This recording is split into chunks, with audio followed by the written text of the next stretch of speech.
somebody someone का क्या मतलब होता है और दोनों में क्या अंतर होता है, ये आज की इस वीडियो में सीख लेते हैं। somebody और someone दोनों का मतलब होता है कोई व्यक्ति या कोई इंसान, यानी कि जैसे हम किसी इंसान या किसी व्यक्ति के बारे में बात कर रहे होते हैं तो हम या तो somebody कहते हैं या someone कहते हैं। अब बात आती है कि someone और somebody कहाँ इस्तेमाल किया जाता है। तो somebody का इस्तेमाल आप वहाँ करते हैं जहाँ आप ज़्यादा फॉर्मली बात नहीं कर रहे होते हैं, यानी कि इनफॉर्मल तरीके से जब आप बात कर रहे होते हैं या थोड़ा कैजुअल तरीके से जब बात कर रहे होते हैं तो आप somebody लगाते हैं। जैसे कि किसी ने दरवाज़ा खटखटाया लेकिन वहाँ कोई नहीं था तो आप कहेंगे somebody knocked on the door but no one was there।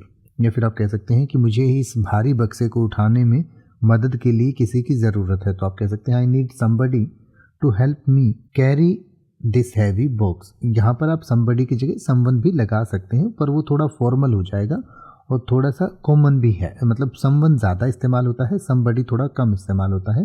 तो somebody जो है वो इनफॉर्मल तरीके से इस्तेमाल होता है, someone को हम थोड़ा फॉर्मल तरीके से इस्तेमाल करते हैं। तो ज़्यादा इस्तेमाल someone का किया जाता है और दोनों का मतलब एक ही होता है। जैसे कि आप कह सकते हैं कि कोई खास व्यक्ति बाहर आपका इंतज़ार कर रहा है तो आप कह सकते हैं someone special is waiting for you outside। या अगर आप ये कहना चाहें कि किसी को तो इस गलती की जिम्मेदारी लेनी होगी तो आप कह सकते हैं someone needs to take responsibility for this mistake। तो somebody और someone का एक ही मतलब होता है कोई, और दोनों एक दूसरे की जगह पर इस्तेमाल किए जा सकते हैं।